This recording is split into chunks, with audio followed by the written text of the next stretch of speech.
तर मुंबईत देखील उद्या हलक्या पावसाचा इशारा देण्यात आलाय। मुंबई आणि ठाण्याला पावसाचा इशारा देण्यात आलाय, त्यामुळे मुंबईत काहीसा दिलासा मिळू शकतो। उन्हाच्या झळांनी सध्या मुंबईकर त्रस्त आहे आणि मात्र काहीसा दिलासा मुंबईकरांना ठाणेकरांना मिळू शकतो। वाढतं तापमान आणि त्यामुळे निर्माण झालेल्या कमी दाबाचा पट्टा यामुळे पावसाचा अंदाज वर्तवण्यात आलाय। अधिक माहिती जाणून घ्या आमच्या प्रतिनिधी जुई जाधव सध्या संपर्कात आहे। जुई, काय इशारा देण्यात आलाय हवामान विभागाकडून मुंबई ठाण्यासाठी?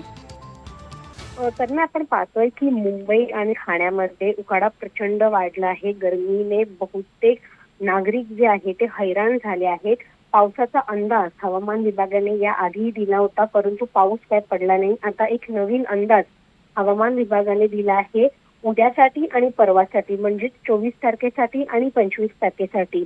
सकाळी काहीसा उन्हाचा परिणाम जो आहे तो पाहायला मिळेल, ऊन राहील, मात्र संध्याकाळच्या दरम्यान हलक्या हलक्या पावसाच्या सरी मुंबई आणि ठाण्यामध्ये पडण्याची शक्यता वर्तवली जात आहे। हवामान विभागाने हा अंदाज दिला आहे, त्यामुळे सकाळी उकाळा आणि संध्याकाळी पाऊस असं एक जे संमिश्रित वातावरण आहे ते उद्या मुंबई आणि ठाणे भागामध्ये लोकांना अनुभवायला मिळणार आहे। मात्र या सगळ्याचे परिणाम नागरिकांच्या आरोग्यावर देखील होण्याची शक्यता आहे, कारण का ऊन पावसामुळे अनेक रोगराई देखील पसरू शकते। त्यामुळे नागरिकांना काळजी घेण्याचं आवाहन देखील आता करण्यात आलं आहे। तन्मय, नक्कीच जुई, तुम्ही आमच्यासोबत असाच राहा। आणखी एका बातमीबद्दल तुमच्याकडनं माहिती जाणून घ्यायची आहे।